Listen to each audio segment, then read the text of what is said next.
Ice Nine Kills have returned with a brand new single, and it's called Twisting the Knife. Interestingly, this song is going to actually be part of the soundtrack of Scream 7. It features McKenna Grace in it. Spoilers, I did see at the in the credits that David Arquette is also in there, which is always really fun.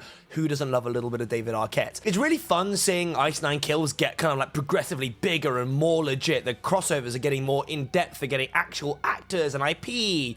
I mean, God, the last track they released, or at least the last one I can remember, the laugh track is this big Joker-like thing, and I bet you now the rights to get the Joker's likeness in your music video, probably not cheap. And I will also say, I think that Spencer's Joker makeup in that music video is one of the better Joker makeups ever. Definitely better than Jared Leto's Joker, but you know, that Joker sucks. So now they moved on to Scream 7.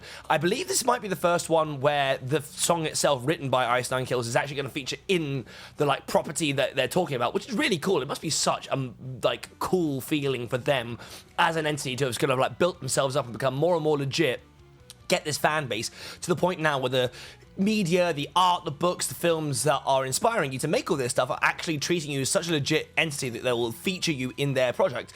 That's really cool. So I have a lot of time for that. Whether you like the music or not, you can't deny that the music videos are like very high budget. They're all maybe not high. Well, no, definitely high budget. God, the one for the laugh track has got a lot of extras in it, and same for the Terrifier song, the Art of Dying. Like they released like a backstage thing of the sort of making of aspects of that music video. It's really interesting to start with, but it's proper horror, legit practical effects. You know, they've got a weapons master on the set being like, guys, this is a knife. When someone's waving this around, don't fuck around, essentially. That kind of stuff. It's really cool. The music for me with Ice Nine Kills can kind of hit or miss. It's definitely not down to quality. They get too heavy for me occasionally. The songs like the laugh track I actually really quite like, because he does a very good job of balancing the sort of like screamy stuff with the more melodic stuff. Like the choruses are really, really catchy, and the screaming stuff is sort of like interspersed. It definitely has impact. I always think that when you kind of scatter that stuff in rather than just have it be the whole time, it's way more effective. So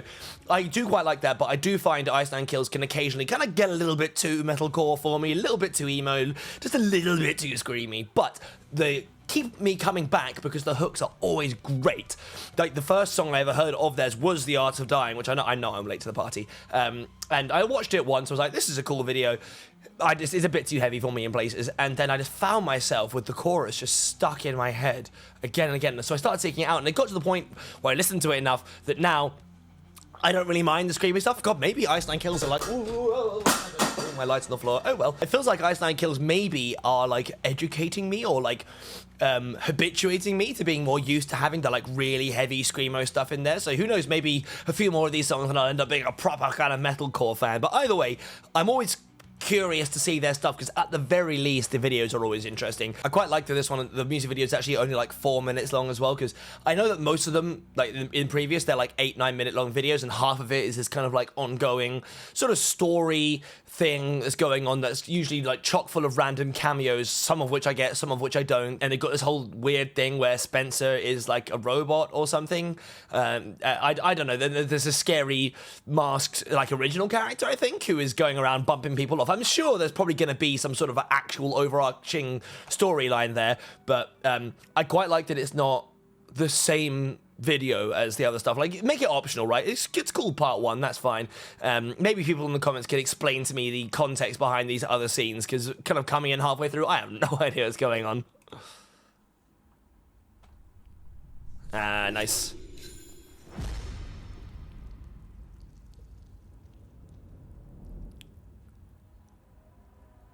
Okay. That was a nice intro.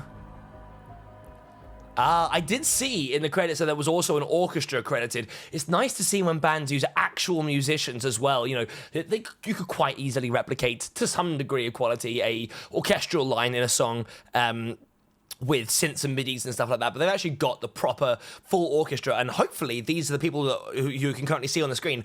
Hopefully they're the ones who performed it too, because that'd be so cool. I don't know how many options you get as a cellist to participate wearing a blindfold, you know, doing a sort of like scream, not spoof, a scream film, I guess. Either way, it's cool. I like it. And a well shot intro as well, the way that the kind of blood came up and now you've got this other set.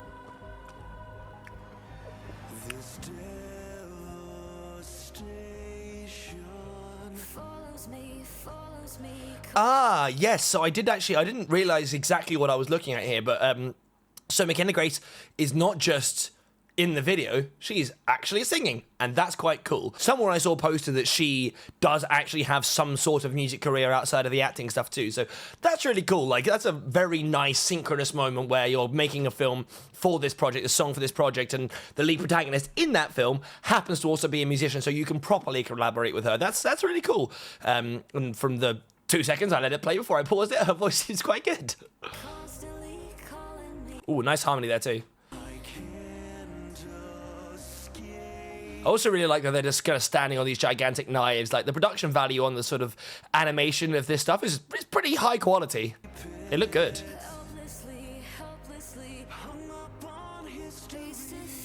Ah, nice. Again, I really like that the voices are kind of overlapping with each other as well. They're kind of not just singing in harmonies or trading off. Just a little bit where one phrase might slightly overlap the other one. That's how you do two vocalists properly.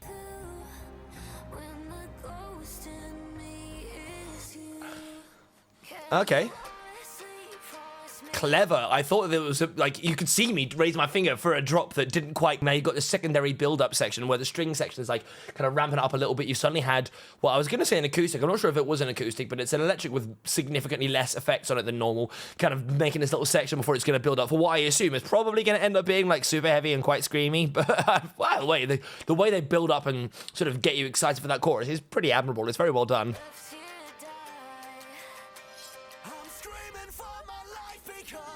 Cool.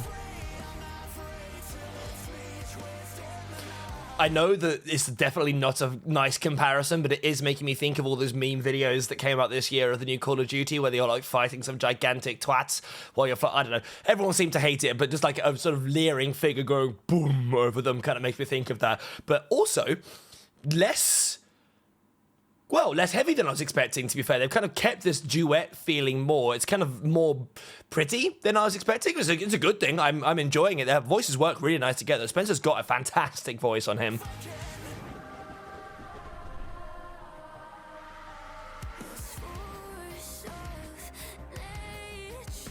To be fair, she actually has a really nice voice on her too. I was expecting maybe less animation.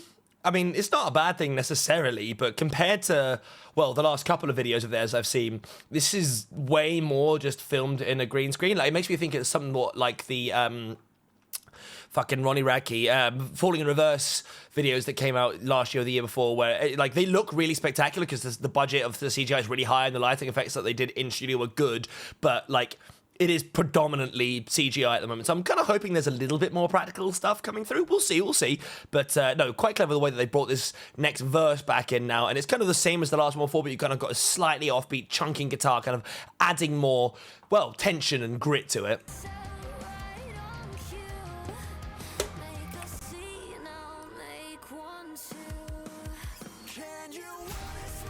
Yeah, that's nice. Always a fan of a big, well-timed sound effect and the knife brandishing noise just before the chorus comes in. That's very nice. That's very Ice Nine Kills-y, right? It's so thematic. But yeah, I don't know. This is defying my expectation from an audio perspective a lot. I'm waiting for the screaming. Maybe it'll come, maybe it won't. Who knows?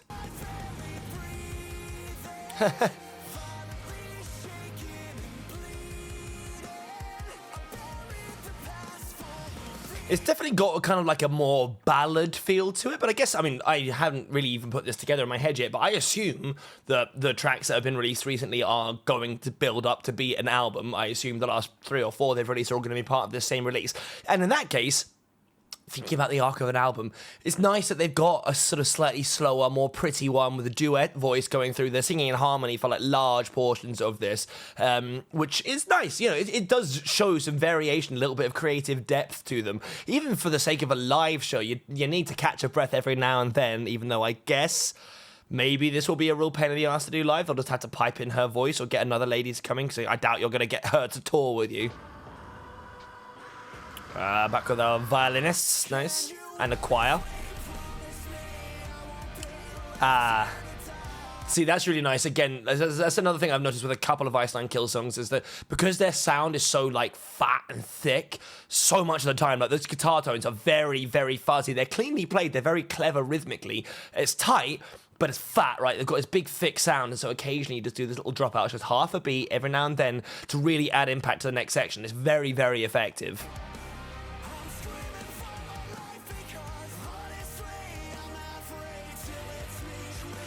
On the other hand, though, the gigantic ghost face kind of scraping his knife around is really quite silly. I mean, I don't know what, it's all silly, obviously, within reason, right? But yeah, don't know how much I like that as a stylistic choice.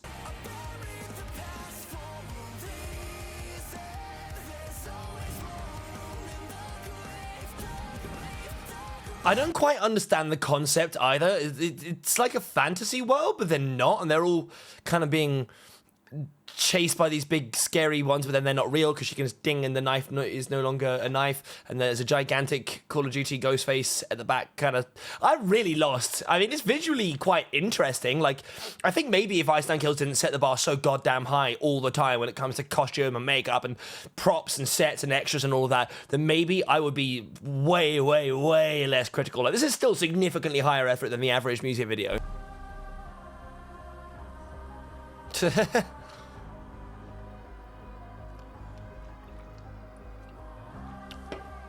I do like the piano line in the background too. It's definitely got one of the more kind of like driving. It makes me think, actually, it's bringing it all back to Call of Duty. It makes me think of the theme song for the original Call of Duty Zombies.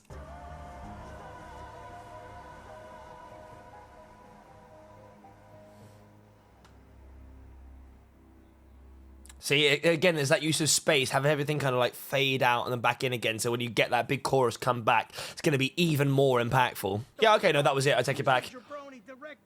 Yeah, see, this is what I mean. Like, you can... Oh, there's David Arquette, right. Okay, so his entire cameo is like an after thing. Yeah, I'm fine without watching the second half of this, I feel like. Maybe I'll watch on my own time, but yeah, I really don't know how to make of that one. I will admit, I don't think the melody was that catchy. It didn't quite have that, like, hook that a lot of the other ones do. I feel like I said before, in the context of an album, I can really understand it. I do think that, you know, albums need to ebb and flow. They need to have their energy levels change, go up, have some softer moments, have a piano bit come come in there. Like, they managed to do an entire Ice Nine Kills song without screaming, which, to be fair, I find to be quite relieving, actually. I don't know, it didn't have... it just didn't really have a very grabbing hook to me. There wasn't like a killer riff or anything. Like, it feels like they very much relied on the cameo from McKenna Grace, which was good. Her voice was nice, and like it was a good example of Spencer's voice also being really good when he's like just being melodic and sort of like mournful with it. It's great. It's just maybe not the aspect of Ice Nine Kills that grabbed me the first time, but like I said, I can see the song growing on me, and I definitely think it will grow on me in the context of an album. And again, I found the music video to be like a bit disappointing, I am sorry to say. It's not like it was bad, it really wasn't. Like I already said, I hold Ice Nine Kills to a higher standard than most bands because they're usually so interesting, but like from a costume perspective, like they all looked nice, don't get me wrong.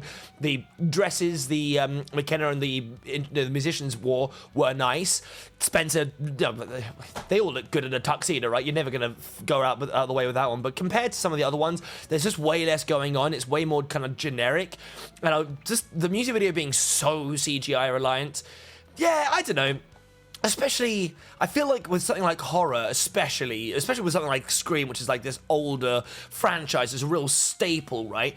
And I think in a lot of those cases, like cinephiles who are really into horror, we like everything practical. I want to see a big bag of fake blood being sprayed into someone's face. I want to see somebody running around with a plastic arm in their hand, that kind of thing. And I know that Scream is not the most, like, gory, like it's mostly just people getting stabbed, right? I mean, that's literally the sort of the point of it. But even still, it kind of like lacks that charm that some of the other one stuff is, like, not too shocking. I wonder a little bit whether or not that is to do with it being so tightly, genuinely affiliated with the film, which is, I think, a step back that other ones don't have. Either way, it was good, it was interesting, it was visually interesting at least. It's nice to know that McKenna Grace can actually sing and was treated as an actual featuring rather than a cameo, which was cool. But yeah, I don't know, we'll have to see. I'm looking forward to seeing the film, even though it has been mired in a little bit of controversy, because if I'm not mistaken, I don't want to get political here, but they fired the previous lead character that was signed on to do it because they tweeted some pro-Palestinian stuff, I think I heard, which is, you know, we're not sure about that one. So yeah, I don't know, I am still curious to see it, but I'm I've not heard the greatest of reviews so far, but whatever. I'm a fan of the series. I've seen all the other ones. Why wouldn't I go and see Scream 7? I'm curious to see what you guys think in the comments. Actual Ice Nine Kills fans, people who've been there for a lot longer than I have, I'm really curious to hear your take on this. Is this atypical? Do they normally release songs that kind of have this sort of like slower, more melodic vibe to them as well? Is this like a thing that's been going on for a while, or is this a comparatively new invention? You guys let me know, and let me know what you think of the song. Other than that, if you like the video, please drop us a subscription. It helps the channel grow massively. Have a wonderful day, and I'll catch you guys in the next one. Peace.